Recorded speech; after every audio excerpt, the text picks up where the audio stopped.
musika. Tuwing sumasapit ang mga buwan na nagtatapos sa beer, Setyembre, Oktubre, Nure at Disyembre, parang nag-iiba ang ihip ng hangin sa Pilipinas. Hindi lang dahil papalapit na ang Pasko kundi dahil ito rin ang pinakamatitinding bagyo sa bansa. Sa panahong abala ang lahat sa paghahanda ng Kapaskuhan, tahimik namang nagbabantay ang kalikasan. Tila nagbabalik ng paalala na huwag maging kampante. Marami sa atin ang may mga kwento ng bagyo. Kung paano natin tinawid ang baha sa gitna ng ulan, kung paanong natanggay ng hangin ang bubong ng kapitbahay, o kung paanong nagkakaisa ang barangay pagkatapos ng kalamidad. Sa kultura ng Pilipino, likas ang bayanihan at pagtutulungan lalo na tuwing sakuna. Pero bakit nga ba tila mas mapanganib ang mga bagyo kapet berry months? Hindi lang ito dahil sa dami ng ulan kundi dahil sa mga salik na pangklima, pangkapaligiran at panlipunan. Sa video na ito tatalakayin natin ang 6 na dahilan kung bakit dapat tayong maging mas alerto sa panahong ito at kung paano natin mapapanatili ang kaligtasan ng ating pamilya, kabuhayan at komunidad. Una, mas mainit ang karagatan, mas malakas ang bagyo. Ayon sa mga pag-aaral ng PAGASA at mga eksperto sa klima, ang init ng karagatan ang pangunahing gasolina ng mga bagyo. Kapag mas mainit ang tubig sa Pacific Ocean, mas marami itong enerhiyang ibinibigay sa pagbuo ng bagyo. At alam nyo ba, sa panahon ng berms, karaniwang mataas pa rin ang temperatura ng dagat dahil sa mga buwan ng tag-init na nauna. Sa karanasan ng maraming Pilipino, ito rin ang panahon kung kaya bigla na lang lumalakas ang bagyo kahit paunay mahina lang ito sa forecast. Tulad ng bagyong Yolanda noong Nobyembre 2013, nagsigula itong mahina ngunit dahil sa sobrang init ng dagat sa Visayas area, bigla itong naging super typhoon. Ang mga ganitong pangyari ay patunay na ang pagbabago ng klima ay hindi biro. Sa mga probinsya, marami pa ring maningisda ang nagbabalik sa laot sa ganitong panahon, kaya mas tumataas ang panganib. Dito makikita kung gaano kahalaga ang pakikinig sa babala ng panahon dahil minsan ang ilang oras na pag-aantay ay katumbas ng kaligtasan ng buong pamilya. Pangalawa, pagod na ang kalupaan sa dami ng ulan.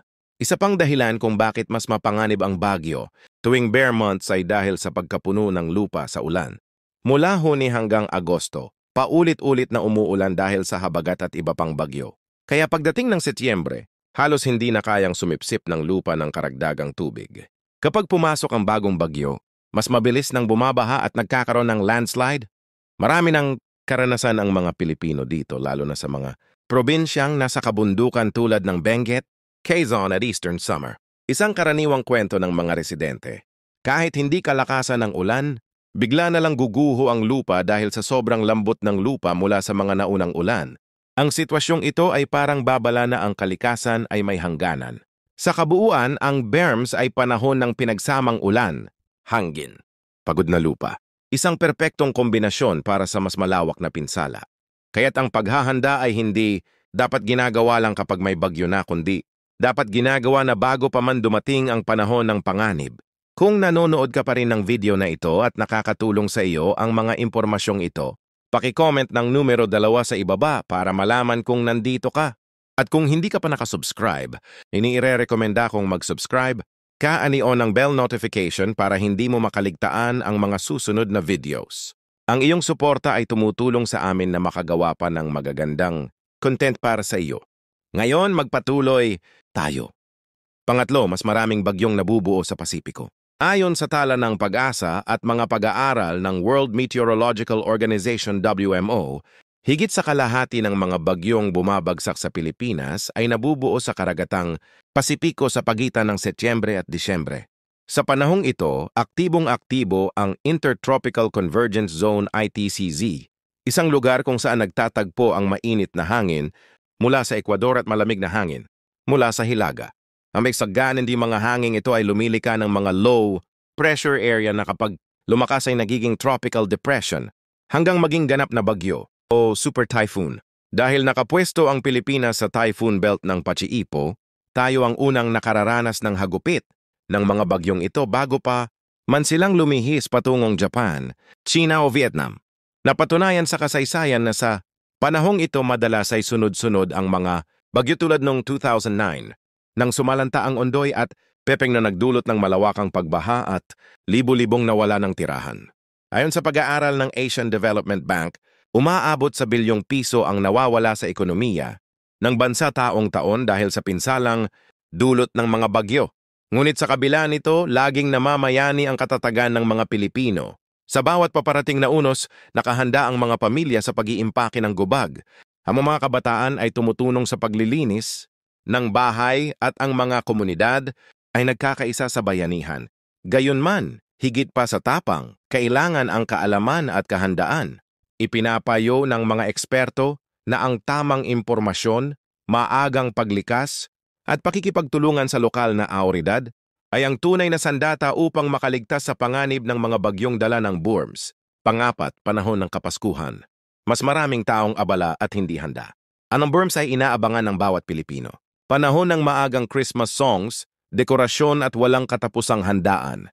Subalit habang dumarami ang liwanag ng mga parol, dumarami rin ang mga panganib na kadalasang hindi natin napapansin. Sa dami ng trabaho, shopping at mga reunion, marami ang nagiging kampante at nakakalimot sa mga babala ng pag-asa.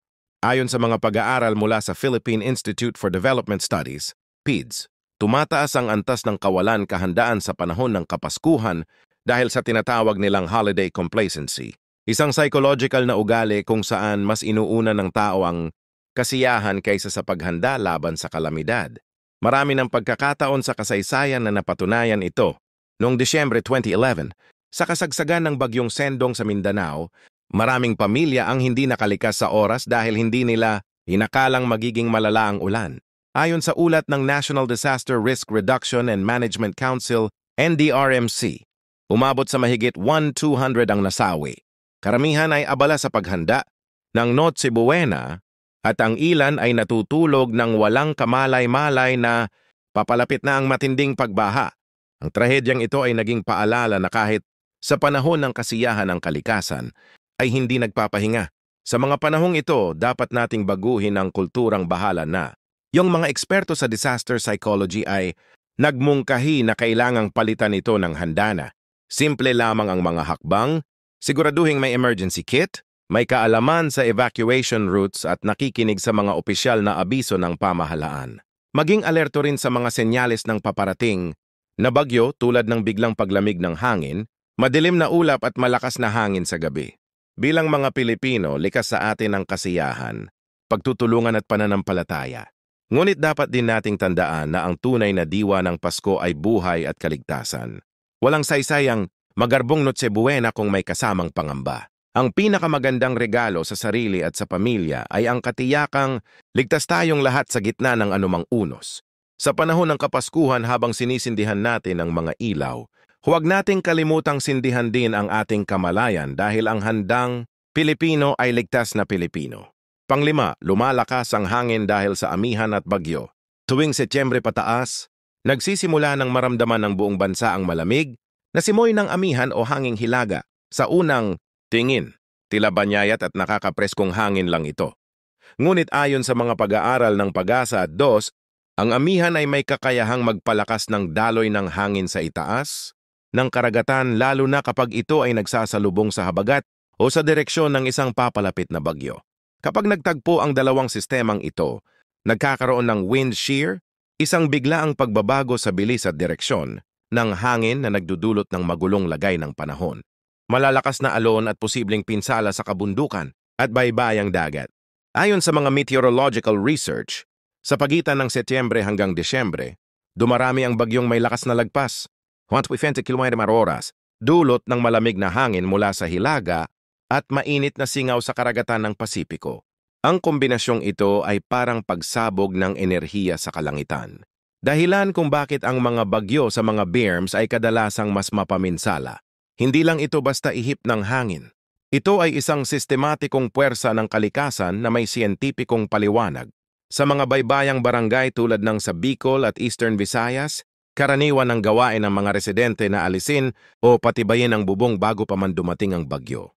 Ito ay bunga ng katutubong karunungang, isang kultura ng paghahanda na hango sa karanasan at respeto sa kalikasan.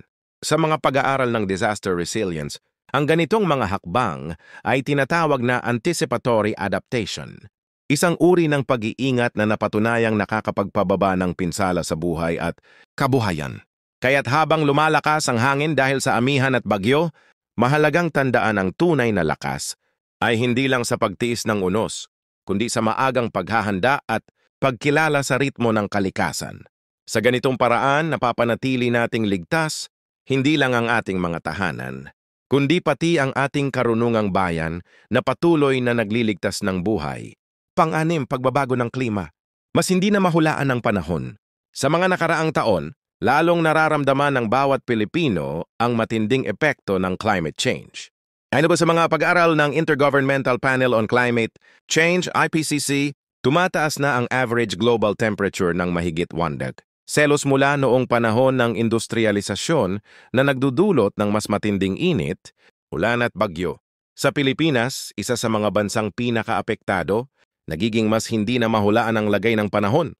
Yung mga dating pattern ng bagyo ay nagbago. May bagyong biglang lumalakas sa loob lamang ng ilang oras o kaya'y biglang nagbabago ng direksyon bago mag-landfall. Ang mga burms na dating malamig at preskong panahon ay mas nagiging basa, mainit at unpredictable. Maging ang mga buwan ng Disyembre at Enero na dati ay tahimik sa mga kalamidad ay nagkakaroon na rin ng malalakas na bagyo. Isang halimbawa nito ang bagyong Odette. Noong 2021 na nanalasa sa Visayas at Mindanao, 2 linggo bago magpasko. Isa sa mga pinakamalalakas na bagyong tumama sa bansa sa kasaysayan. Ayon sa pag-aaral ng Pag-asa, tumataas din ang bilang ng mga super typhoon dahil sa mas mainit na temperatura ng dagat na nagsisilbing gasolina ng mga malalakas na bagyo. Ibig sabihin habang umiinit ang karagatan, mas marami at mas matindi ang unos na maaaring mabuo. Sa harap ng ganitong sitwasyon, kailangang maging mas matalino at maalam ang bawat pamilya. Hindi sapat ang tradisyonal na paghahanda ng pagkain at gamit. Kailangan ding pagtuunan ng pansin ang tamang impormasyon at komunikasyon. Ang cellphone at radyo ay hindi lang dapat para sa libangan. Ito'y dapat maging sandata para sa real-time updates mula sa Pag-asa, LGU at mga opisyal na ahensya. Tandaan ang kalamidad ay hindi natin kayang pigilan. Ngulit kaya nating bawasan ang pinsala kung tayo'y handa, alerto at may sapat na kaalaman. Ang tamang impormasyon ay maaaring maging daan sa kaligtasan ng buong pamilya. Pangwakas na kaisipan. Mga kababayan, ang BIRMS ay panahon ng pag-asa, kasiyahan at pagkakaisa. Ngunit huwag nating kalimutan na ito rin ang panahon ng matitinding pagsubok. Ayon sa mga pag-aaral ng Pag-asa at ng mga eksperto sa klima, higit sa 70% ng mga bagyong pumapasok sa bansa ay tumatama sa pagitan ng Setyembre hanggang Disyembre. Ibig sabihin ang kahandaan ay hindi lamang opsyon kundi isang tungkulin, panalangin lamang. Kailangan din ng tamang impormasyon, maagang paghanda at matatag na ugnayan sa komunidad ipinapakita ng mga pananaliksik na ang mga pamilyang may malinaw na disaster plan ay mas ligtas at mas mabilis. Nakaka-recover pagkatapos ng kalamidad. Kaya't sa tuwing may banta ng bagyo, huwag mag-atubiling makinig sa mga babala ng Pag-asa, i-secure ang mga gamit at maghanda ng emergency kit. Sa ganitong paraan, hindi lamang nating pinoprotektahan ang ating sarili kundi pati ang ating mga mahal sa buhay.